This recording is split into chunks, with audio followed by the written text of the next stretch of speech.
There's a lot of 40-year-olds that are boys, right? They're not really men. They 50-year-olds, 50-year-olds, 60-year-olds. they're I've kids. seen them. They're kids. Bajiva on top of tables at the club. Can you imagine? Embarrassing their families. Being broke, it's okay. It's good to be broke. It's okay to be broke because it's a temporary situation. But being poor, it's wrong because it's a mental state.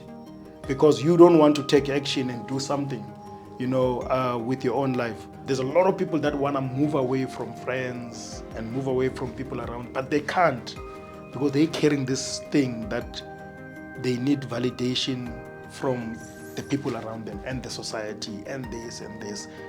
I can tell you right now, none of the people, almost 100% of the people around you, they actually don't care about you as a person, as an individual. They care about what they can potentially gain from you. In a world where Africans have lost their roots, it has become of vital importance to document our ways. In an effort to reverse the brainwashing of the past, where we were made to believe our ways are demonic, we are pressed to create dignified and respectful platforms to unpack our spiritual ways. Moya Ulight, Moya Upright, welcome to another episode of Moya Podcast. Thank you so much for all the support you guys are giving us. We're having such a stunning time with you as community. The subscribers are growing. Thank you for sharing and liking, and more especially thank you to the members who help contribute to the bills every single month. As you know, on the channel, we love to give you guys the best of African education.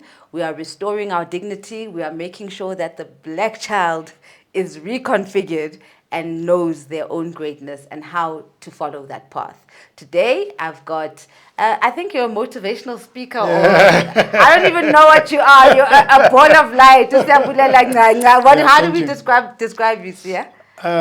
Thank you for having me. I appreciate it, and I think it's been a long time coming.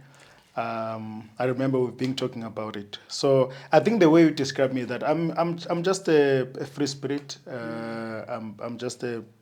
I think I can say this to I'm just a wonderful human spirit, and I try to assist people where I can in terms of uplifting them and assisting whoever that needs assistance in the society.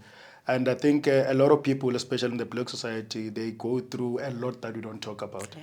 So I think on my side, I close that space. That is in terms of living, right? So in terms of other professional life, etc., those don't really contribute to the society directly because they're just corporate stuff. Yes. So I wouldn't even like to define myself in that space. It's true. We're really not defined by by those things because they go away. They're temporary, right? But your spiritual being is there forever. That's what guides you. That's what takes you to the next level. I think the last time we met, I was a completely different person compared to the person I am today. And the reason for that is because I've went through a specific journey, which is a spiritual journey that I've been going through. And I think it has been something that has been super interesting for me because it's something that a lot of people around me at that time, it's something that they never thought I would get into because even themselves, they were not self-educated about that. So if I look into it, and I'm glad I went to this journey, it has changed my life. And do you want to give us a bit of background of what you were before? Yes. And what the process has been? Yeah. So again, so before, first of all, you would find me with like thousands of people around me wherever I go, and before you would find that I would like to be in spaces, and I could not be able to feel whether in that space my energy was sort of settling or was not settling, because I would like to say, maybe I go to a space and I just get bored because I'm not connecting, right? And at that time I was not aware that I was not connecting. And before I was just a person that was not, I would allow myself to be in spaces whereby I should not be in. And I would allow myself to spend time with people that I should not spend time with. And I was a person that I was never alone, whether subconsciously, I was afraid to be alone for a reason that up to today I couldn't really find it. But but now I actually enjoy being alone. That's why in most cases, 99%, 98% of the time you'll find me alone. Doesn't matter where I go. I wouldn't call anyone to say, let's go to this place, unless otherwise a spiritual place whereby I would invite you, let's go to the water, or let's go to the mountain for hiking. Those are the spaces whereby I can have maybe one person or two people maximum. Then we can go for that. But before, I was a different person. I think I was living in a space that was actually destroying to the soul and to the spirit, right? Because and you know, when you're talking about spirituality, a lot of people get lost into understanding what is it, right? So in my own understanding is that there's sort of three sort of types of a person that can become, spiritual. So it's either you go religious or you can go finding yourself and finding your purpose and also connecting to nature or to the universe. So for me, it is more finding myself and connecting to nature and to the universe. And I really love that. And when I was coming here, I was thinking, should I ask you to take off my shoes, because I really want to take off my shoes because I would like to connect to Mother Nature, and because I get more comfortable, especially in the morning. I do that after my. And you could have. I could have, and because I know you like that. I mean, you wouldn't, yeah, and every morning now, the person that I am, I've got morning rituals whereby I'll wake up in the morning, read a good piece of content that is soothing to the soul, and I'll go out for a jog or for a walk. Mainly when I'm home in the Eastern Cape, I'll go out in nature, which is it's far much better. Yeah. Listening to birds, walking amongst trees, etc. And then I can come back. When I come back, I do my grounding, and that's just my morning ritual. And then I can start my day, because when I start my day like that, it is easier for me to pour to you whatever energy. When I meet you and when I look at you, I can see you. I can see you for who you are, and I can connect to you. And if I'm in a space whereby I don't connect to the person, I don't even waste time to stay there. I like, I respect you, but I respect myself more. Then I excuse myself. I love you, but I love myself more. Then I excuse myself. And there's a lot of people, because of this journey that I've been through, that I've lost, and I'm glad I've lost them. And some have lost them without us saying that we're losing each other. But because I understand the spirituality that I'm going through, I can see that this person, I'm losing this person because this specific person does not fit into my energy. Every time, I cannot download anything from the energy of the person. And and every time I need to pour. Every time I need to pour the energy. And sometimes it's exhausting. Rather be in spaces and be with people that your energies connect. That in a space whereby you can be able to educate and be educated, right? So I've been through that journey, and I took as well a very specific journey within the journey whereby I started understanding myself more, my body more, where I would rather self-heal than going to the doctor, or going to the pharmacy. So I went through a journey whereby I started doing fasting. Like today, I've not eaten anything since last night, since 8 o'clock last night. So I've not taken anything. I've been drinking water the whole day. And I feel good. I'm not hungry. I'm not thinking about food or anything. And the reason for that is because I wanted to be fully me when I'm here. And I'm coming to a podcast where it's Moya, so I need to connect to the spirit when I come in here. And I wanted to respect that spirit and respect the space itself. So I made sure that I come pure and I come holy. And because I understand now the spirituality and the person that I am and the route that I'm taking in life. So I decided, you know what, I'm not going to take anything today. I'm going to go to the gym as usual. I did my 5 kilometer run, went to the gym, came back, drank water, did my errands, then I came here. So for me, it has changed me, and it has made me, I would say, a better person, because now I don't have the smoke around me. It's quite clear. I can see clearly. I can be able to connect to you properly. I can sit here and connect to you, and I can feel your energy. Before, I used to miss a lot of that. And you don't grow as a person until such time you find yourself. We are working in communities whereby people are ghosts, right? Yeah. But they don't know that they are ghosts because they are always that's why I always, that I used to be confused when the first time we met many years ago, Yeah. about you, because you had started the spiritual journey long time. But I Yeah. used to, this person, like, I think she's crazy, like she's not normal, And until such time I jumped into that, then I said, I wish I caught it that time. I would have understood. I wish I caught it that time. I would have, but I'm glad I caught it now because, wise people say that the best time to plant a tree is 20 years ago, but the second best time it's now. Yes. So I'm glad I started about a year and a half. I'm going for the second year, and I'm glad I started, and it has changed my life.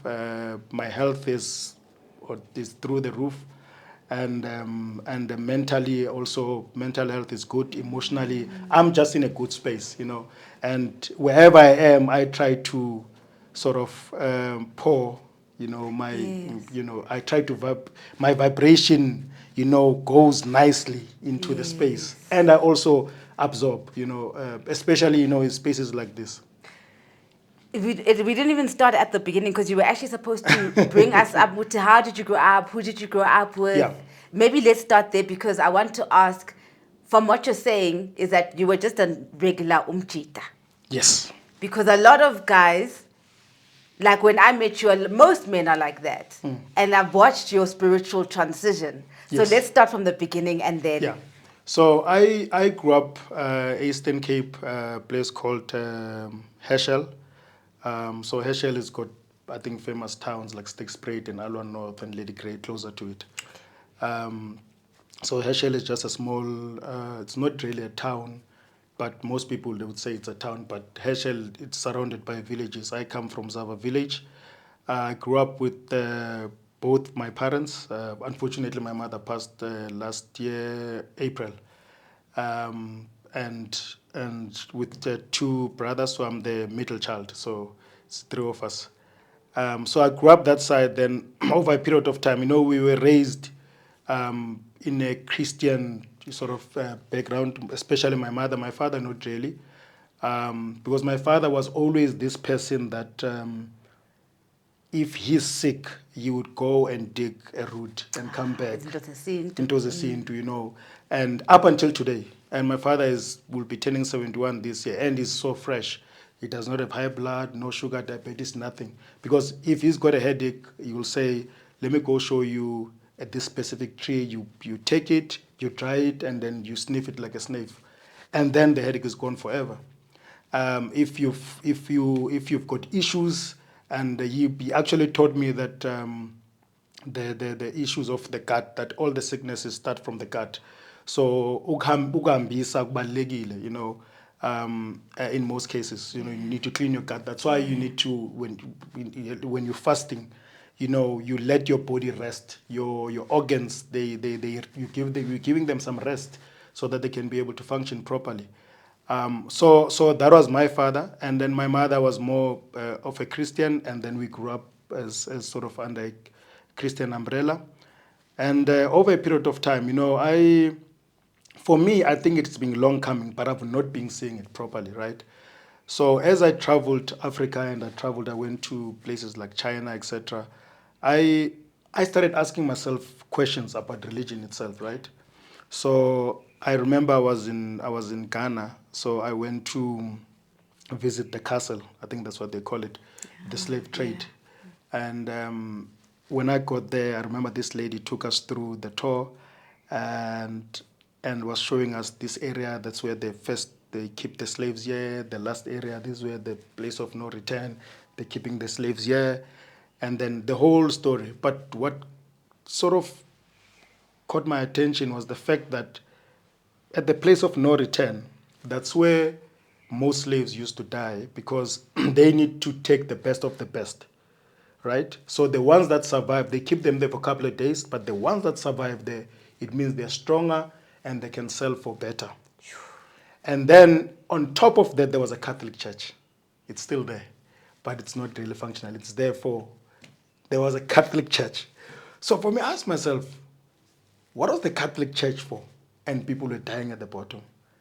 And then I started questioning more this thing of religion to say, it doesn't really make sense. I mean, probably, a lot of people died in the name of wanting to be saved by religion, right? Some they died alive, some they died and we buried them.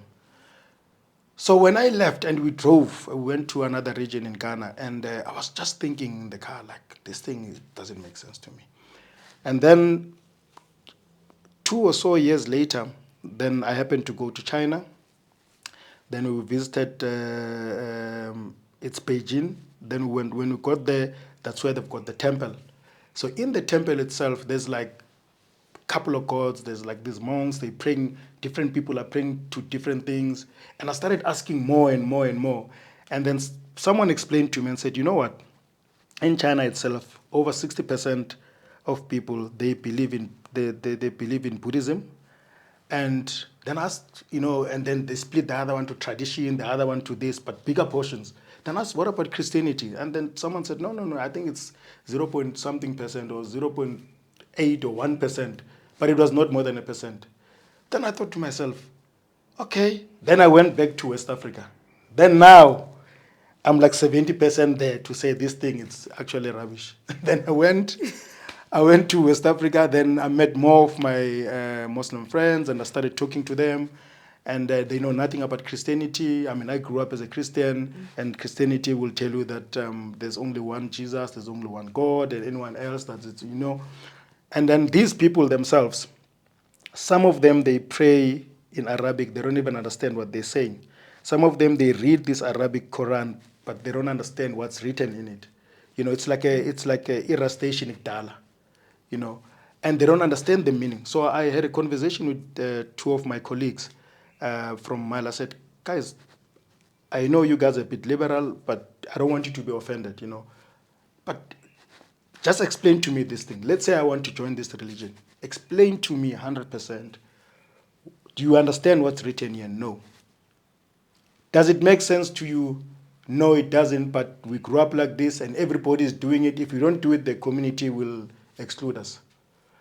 I said, okay, so you're doing it and probably 90% of you can say that it's not the one. But none of you are allowed to talk because you scared to be the first to start to say.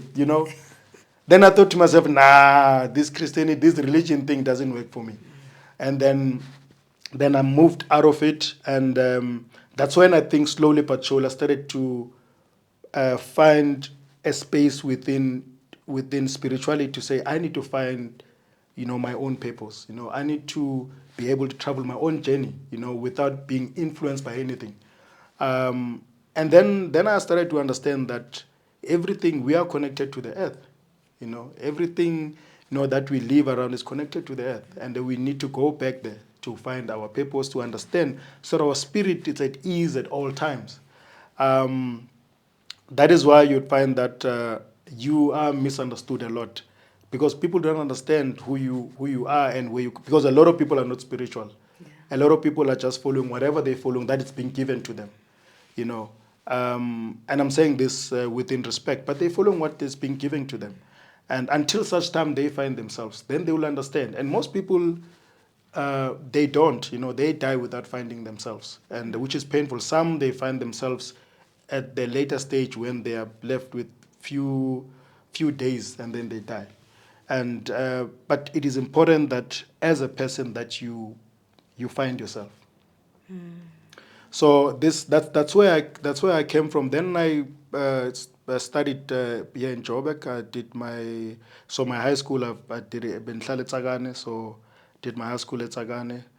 My environment was like a normal Kasi guy, or Kulele Kasi, without having any proper sort of direction. Makhulu Lokshin, you are influenced by a lot of bad things that are happening around you. And so I studied at Tsagane, and but I was very ambitious, as growing up. I wanted to do things by myself, When I was being assistant, if I can just go back a bit, at school, I used to, because I remember one time my mother was like, I don't have money to give you to go to school. But money that time, like, it's not like we're talking about 10 rand or 20 rand for scarf tin. We're talking about like less than a rand or 50 cents, you know. And my mother like, no, I don't have money, and it's three of us, you know, and she didn't have the 3 rand to give it to us to go to school. And I remember that specific day, something happened to me. I remember my younger brother, I know it was raining in your corner. He threw himself, there was it was like a pond, threw himself so that he can get dirty so he doesn't go to school, right? And then my bigger brother, I think he just continued going to school. So I remember that day, I went to the backyard quickly. Went in the house, picked up a plastic, went to the backyard, picked up some peaches, amapentshisi, ndawafaka eplastikini, ndawahlamba kakuhle. I went to school. When I got to school, I sold them. That's the first time I ever sold anything in my life. And yeah, of course, they will mock you. Like there's some, they will come and steal the peaches, you know. But that day I had food. Then when I was walking, coming back home, I thought to myself, no, man, I actually can self-sustain myself, you know. And I think I was about 12 that time, and I thought to myself, no, I'm gonna try this. So until to such time the peaches were finished, then I kept some money. When I kept some money, some of the money then I used to buy sweets. Then I started selling sweets at school. So from that time, I never had a single cent coming from my parents. So from there, when we came to Joburg, I had enough money. I think I had about 220 rands, and I went to Kodak, just next to Park Station. I'm not sure if that Kodak is there. And I went there. I went to buy my camera. It was 180 rands that time. So I wanted to be a cameraman now at school when I got to Butlebe Mfunde Tsagane. So I bought the camera, and with the change, I bought some films, 36, you know, those films like that. So I bought those things, and I went to school, and I started to take photos, you know. And I remember the first 36, I messed up, I think, about 12 or so photos because I cut the head off, or the legs are off, or something, because I don't know. Yes. Or the side is off, or the person is completely on the side, is not in the middle. And then when I went there, they said to me, is it for the first time, when they were sort of giving me, remember Washalama photo, but is it for the first time we take pictures? I remember there was Umunyusis Lapa, and I was like, hey, man, is it for the first time? I was like, yeah, because I was still young. It's like, no, let me show you how to take pictures. You know, when you look through, you must make sure that the top and the bottom space is equal. Yeah, you cannot really see 100%, but you can see that it should be equal almost. Not too much at the bottom. And on the sides, just check the same. Then I started taking few pictures. Then I went back. So now I'm frustrated. I'm sitting inside the train from Epak Station to Ebrakpan. I'm thinking, hey, they're going to kill me at school. Because I used to go on Saturdays to Joburg to go Nyokezi Tombe.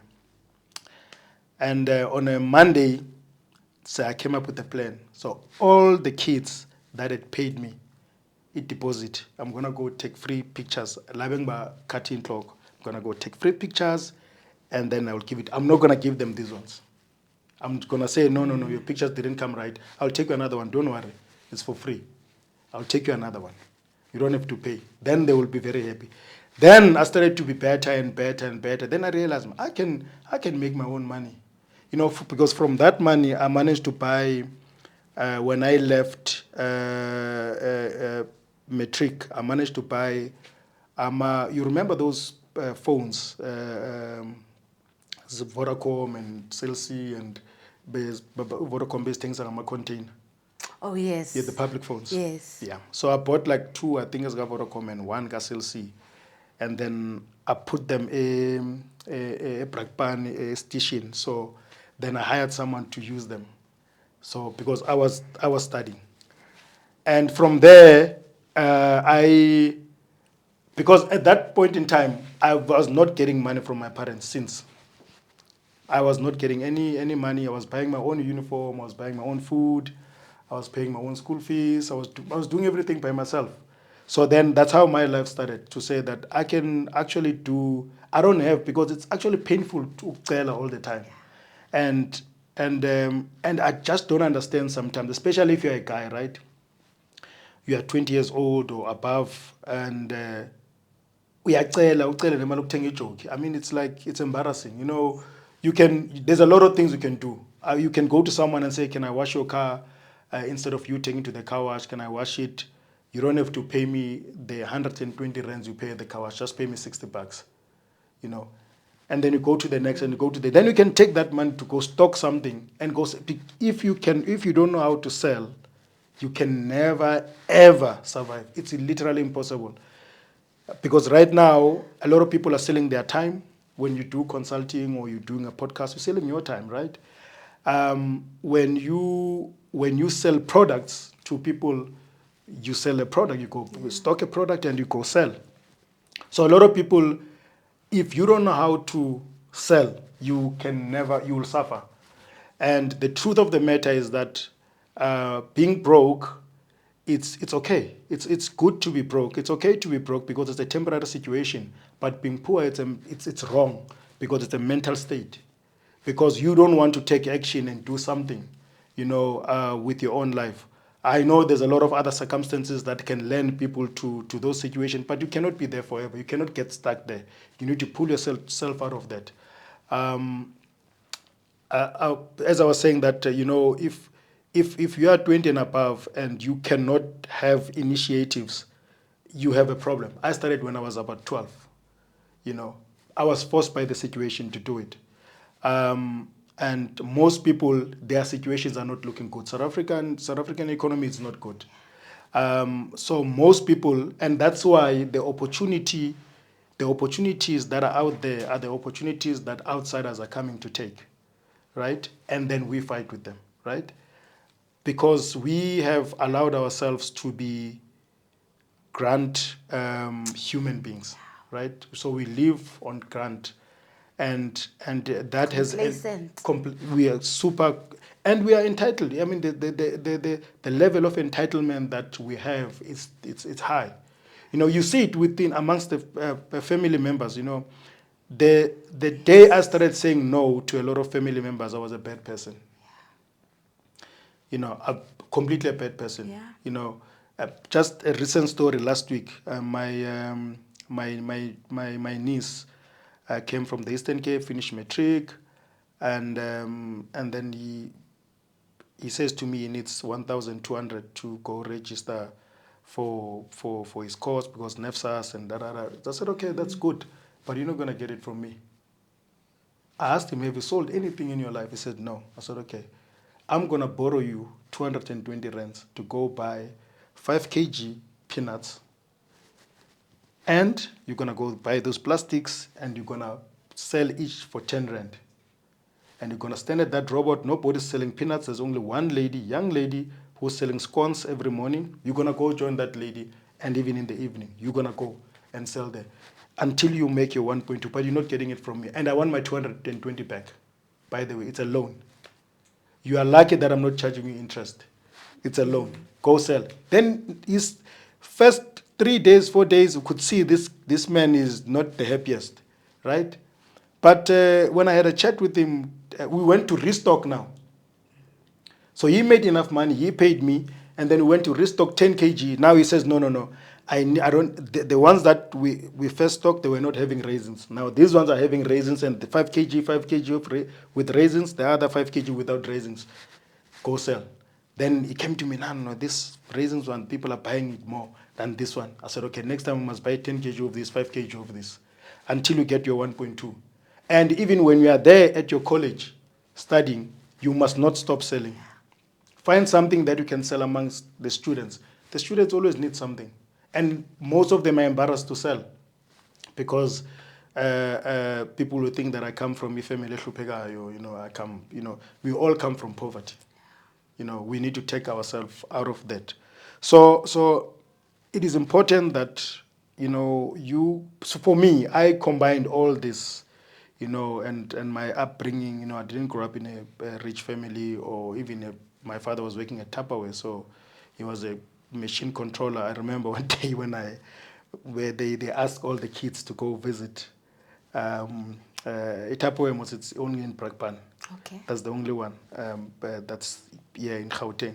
I think there's another one in Cape Town. I'm not sure, but the big one was this one. And we went there to visit.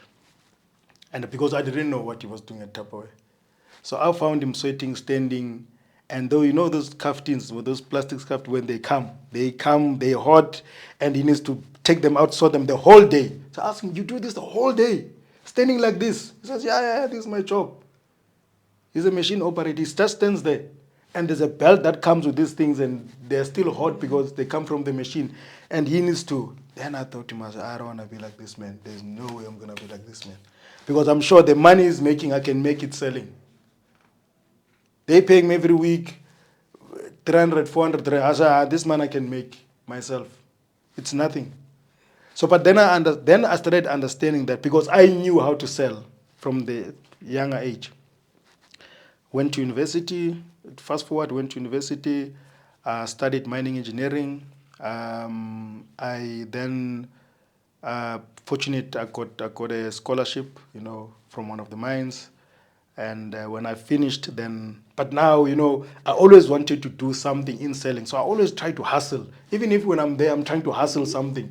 I'm always looking, because I know this thing, it's having a job, it's risky, because tomorrow this company, it goes down, we're all fired, or someone doesn't like me, I'm fired, or someone makes me work horribly, then nyangala ngithi hayi lo msebenzi lo akuyafana. So I was that person that was always looking to do something. Up until today, I'm always to do something. I'm always looking to partner with people that are progressive thinkers, and especially in the space that I'm in now, with my spiritual journey and what I want to do, etc. I meet amazing people that would really like to work and really like to assist. I've had assistance from people that I would have never thought I would get assistance from. And sometimes, when you talk about assistance, people think financially. You're talking about in all forms. We focus too much sometimes on money and not focus too much on ourselves. Yeah, so we need to learn as humans that we need to learn to focus on ourselves. We need to make sure that we navigate through the spiritual. I would encourage everybody to try to find themselves. I would really encourage that, because my journey itself as a person, from where I came from the village, coming to Joburg, it's not like when I was in Joburg, I was living in a glamorous state. First, when we came, behlala emkhukhwini eMandela eTsakane, people that understand Mandela kuphi eTsakane, at the back, ama-Mandela wonke imikhukhu. Everybody knows when they start. Ramaphosa, Mandela, this and the imikhukhu in most cases.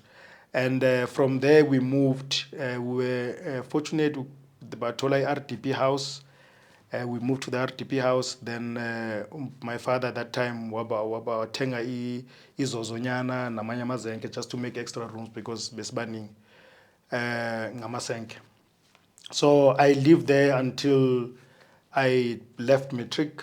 Then the first time I told this to a friend of mine. Actually, he laughed. I said, the first time I ever saw a shower, it's when I went for an interview in Pretoria. And just after matric, I went to Pretoria, and they wanted us to sleep over because it was like a 2 days, 3 days thing. They wanted to check, us with different programs that we were going through and assessments. So I went there. I remember there's this guy being shared and the shower. So the rooms are built. So it's a shower in the middle. So it's like a student accommodation, but it's a shower. So we use the same shower. So I didn't know the guy, but I knew his name, Uchabulan. I said, Chabulan, maybe when I last work on Anja, I'm asked with Hispanic Anjan tidings. Yabo, Hispanic Anjan. I know Uvula song atai, la manzeke kan kawate mo hligala. Imagine that is after matric, right?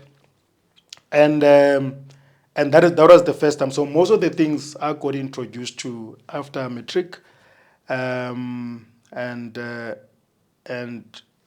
my life became what it is today. And I'm grateful that it is. And I'm grateful I went through all the struggles that I went through. I went through. I'm also an author, so the second book that I wrote about my struggles, the way I grew up, and why I'm grateful for the way I grew up. Because at some point three out of the three of us, at some point, my mother came to Joburg to live with my father, so we were left with relatives, and it was not a nice experience. It was quite a traumatic experience that we were living. The conditions were bad, and it's not that they were bad because the family was like a middle class family. They had money. So but the conditions were bad in terms of treatment, and sometimes you're not being given food. Sometimes you are left from school, and the car, you come with a car in the morning, and then later on they leave you on purpose. Now you need to walk kilometers and kilometers. You are young, cross mountains, you are hungry, you didn't have skaftin. Then you eat in the morning and you eat at night. And at that point in time you don't, because I mean, you're a child, right? So food is like survival. You're a child. I mean, you look at this and you're like, yes, what the hell is this? And you don't know what to learn from this. And at that age, you don't know what to learn from the situation, because your brain has not developed enough to be able to say, I can learn this and this from this, right? But if I reflect now, I know, okay, I know I learned how to survive being under these circumstances. Now I'm free. Why can't I survive? Why can't I? That's why I always have a very tough argument with my brothers. I said, both of them, I said, you guys are messed up. I mean, you know where we come from. And are you behaving like you grew up with rich parents? I mean, like it's messed up. Why do you think the way you think? Why can't you just sort of sort out your lives? Why are you so entitled? Everything you want to be given. As soon as you say no, you're a horrible person, you're terrible. Yeah, one day uzobona, uzoba grand in that. I always tell them, angeke ube grand. Your mental state is messed up. Angeke ube grand. You must change here first. Uzoba grand ngokukhuluma. Or are you playing lotto every day and hoping uzoyibamba one day? Or what is this new thing now they're playing, this bets, whatever. But are you planning that you uzoba right ngokukhuluma? And I have this tough conversation now. And especially now they know the person that I am, in terms of the journey that I'm going through. So I don't lie to themselves. And they're starting to understand. I tell them, guys, I can't give you anything. You can't get anything from me. Unfortunately, I'm not that person anymore. You can't get anything. You need to work for, because if tomorrow I'm not here, then what? The next thing, whatever that's left there, if I'm gone, you're going to be fighting my kids. You would be killing my kids for that. Now we need to go through expensive things of trust and this because we are avoiding things like people like you. If there was no need for that, if you guys were self-sustaining, you're not. You want. And the crazy thing is that takers, they know how to identify givers. Takers can identify givers and they will take. And takers have got no full stop. And most givers, they die inside without talking, because of fearing to be judged you fear that I'm going to be judged. But it's actually crazy that people, they can live and lead a life of only my life is to take. If I've seen it with myself when I started changing, going through this journey, that a lot of people were not with me because they like me. They were with me because they like what they could potentially gain from me, right? Not that they care about me, not that they care about my well-being. And if I reflect back, none of them has asked me, how are you feeling today? Like really, really, really, how are you feeling? Are you okay? None of them. So all they wanted was what they could potentially gain at that point in time. And as soon as they saw that that door has been closed, then they vanished, right? Because the door now is closed, that this person, The free drinks, the free drinks, the partying. parties, and it's gone, right? This person is a different person. This person is a new person, I so, so now it's actually funny, even the phone calls, you don't really, and that's why it makes me very happy. Actually, I'm super happy because it allowed me to fast track myself through this journey, right? Um, and I'm not angry at them or anything like that. No, no, no, no, no, no, no. And I'm not saying they must come back. No, no, no, no, no, no, no, no. Actually not, right? However, all I wish for is that they themselves, they need to find themselves. They themselves, they probably having the same issues now. they've got wrong cycles around them. They've got people that I failed to influence them to be like the way I am today, because I knew that it was just gonna be training for me, and I had to focus on myself. I had to be selfish and focus on me to make sure that I go through this journey without being distracted. So and I'm glad. I'm in Ziga. I don't want to lie. I'm fantastic. I feel great. I sleep well at night. I don't have to. I when I close my eyes, I'm gone until the morning, because the energy, it's such beautiful energy. What is it that made you have to go on a spiritual journey? Because, like we said, we keep comparing the Mjita Wasekasi was. Because Yes. when I first met you, you always had friends. You were buying the drinks. You were making sure that it's set, and Yeah, you yeah, were that yeah, guy. yeah, yeah. True. So Definitely. and very generous and stuff. Yeah, And yeah. now Now you've closed the tabs. yeah. But what was it that made you do that then? So Because I even want to say, even there was a rap group that you got a house for, you gave them yes, your property, they messed it up, speaking to that whole entitlement thing where they just yeah. messed it up, and didn't really give to you. So it speaks to when you're an unhealed soul, Yes, you'll give away so much. yes, And then there's a time when you actually have to gather your energy. yes. True. It's actually a good analysis. So for me, I think first, I think it started with when I remember. So when my mother started getting sick, and then I thought to myself, and when they eventually said that she was diagnosed with cancer, then I thought to myself, I mean, a lot of people, this thing, they say that definitely, and the doctors were like, nah, she's got max 18 months. And I thought to myself, yes, it's horrible to actually even know that you only have 18 months to Oh live. man. Max, they say max. So anything can happen, you know. So I thought to myself, no, I need to find my papers, because I don't know when my whistle is going to be blown. So my whistle is going to be blown soon. And actually, the whole thing, I was starting to get too tired. I was not functioning properly. I was getting too tired. I was always tired. I don't have energy to do things that, because even then I really loved to go hiking, doing certain, like the outdoor stuff. I really liked them, but I had this smoke around me that I could not really identify to say, I really love this. Why can't I just do it? Yes. You know? Yes. And I started pulling back. And what helped me big time was when I moved to Mozambique, because that was a big trigger. When I moved to Mozambique, and I was alone now, right? And I spent a lot of time alone. And I started, at first it's like, yeah, too. So like, it's a weekend, it's a Friday, or it's a Saturday. I don't know what to do with myself. I don't know where to go. What must I do? I cannot go anywhere. I'm stuck here. I'm thinking to myself, I can't call anyone to say, my man, come, let's chill, let's go have drinks and whatever. And then something happened, and because I spent that whole first weekend alone, the second one I spent it alone, then I thought to myself, no, man, I've actually managed to sort of cover ground so much being alone, and mental clarity, and started seeing things. I started reflecting and seeing things differently. And I started going to the water more, like Zambezi River.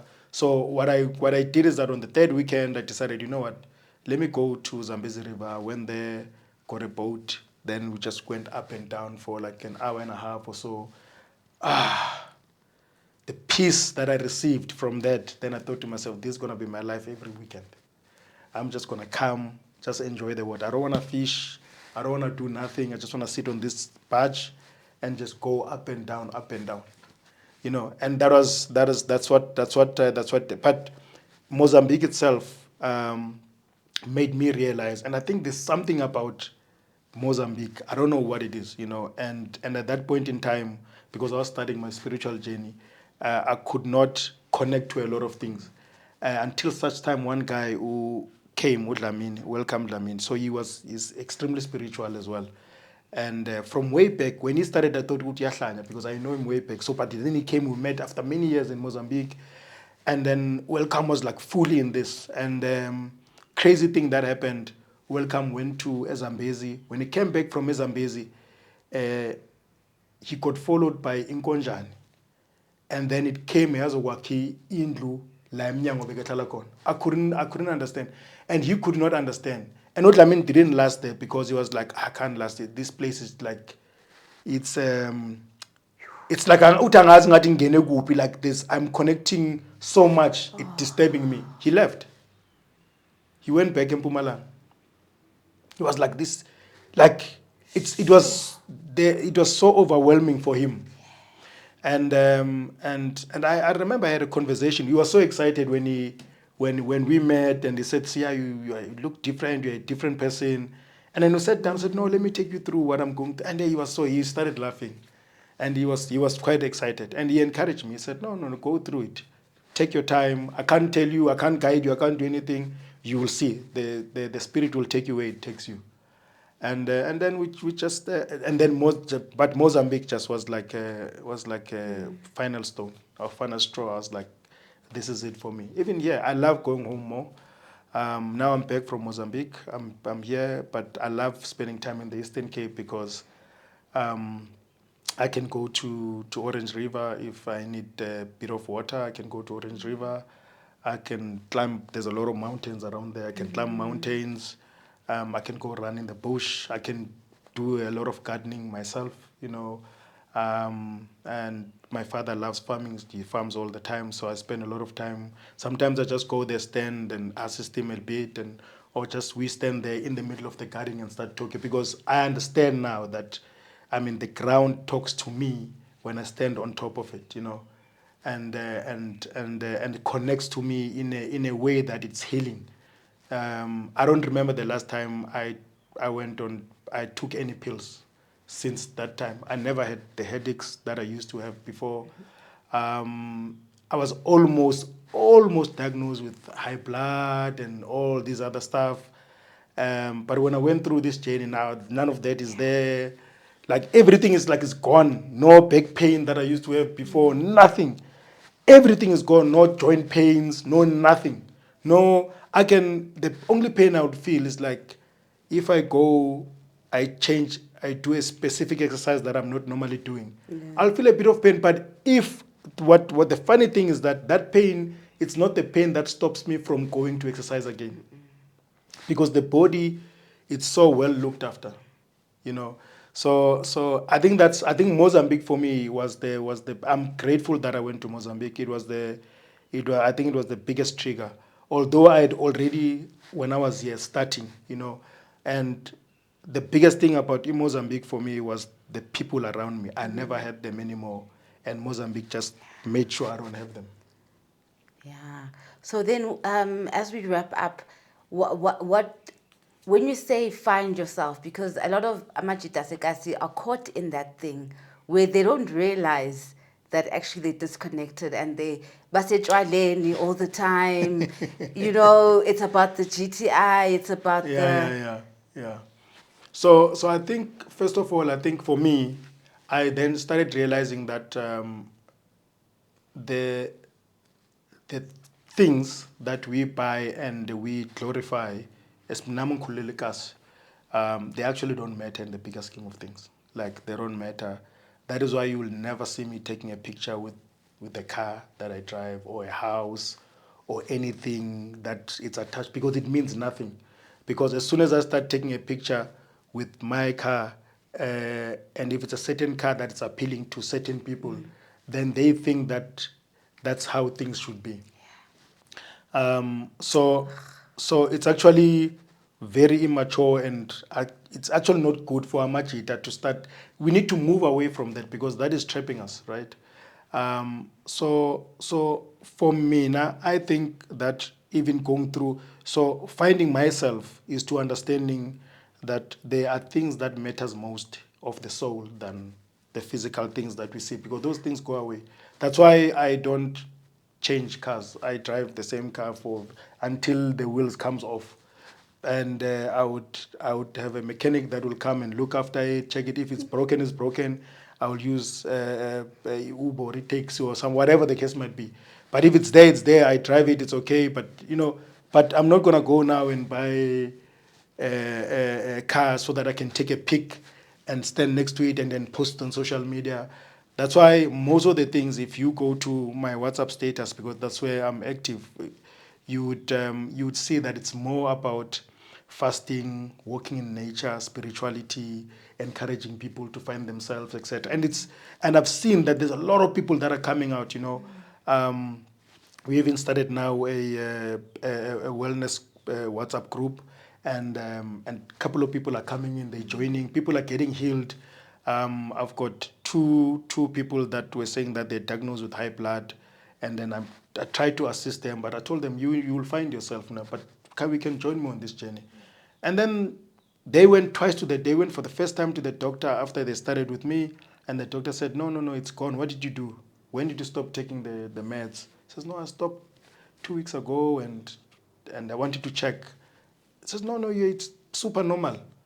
Then last few days ago, I think they went again for checkup again, just to check different doctor now, just to make sure they super normal.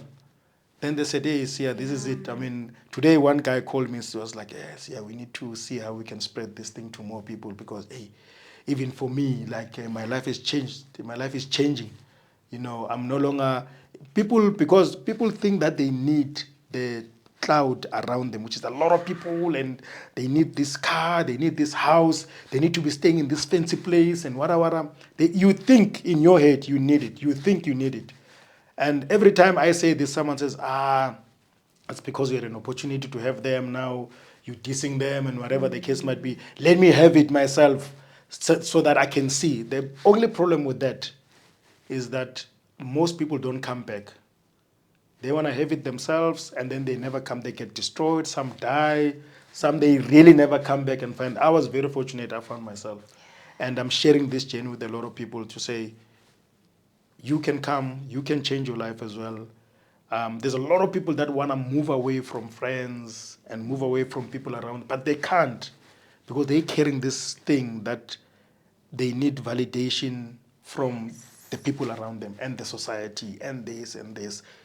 I can tell you right now, none of the people, almost 100% of the people around you, they actually don't care about you as a person, as an individual. They care about what they can potentially gain from you. Yes. I think that I would say in closing. Right. Yeah. Sure. Thank you so much. Thank you so much. Thanks to you.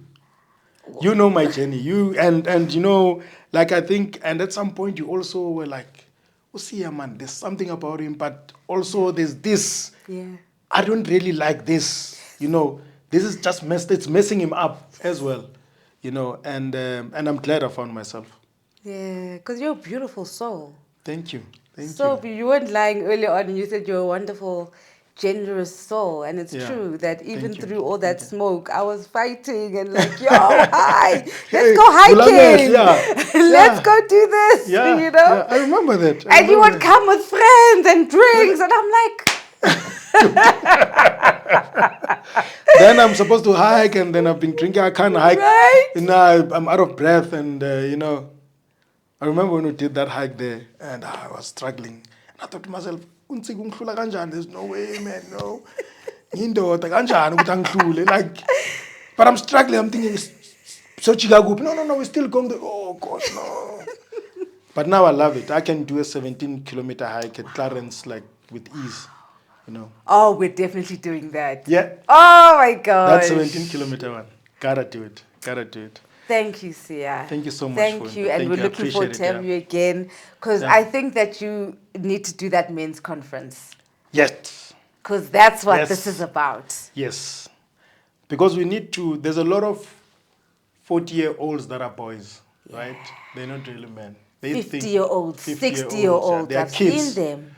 They're kids. Bajiva on top of tables at the club. Can you imagine? Embarrassing their families.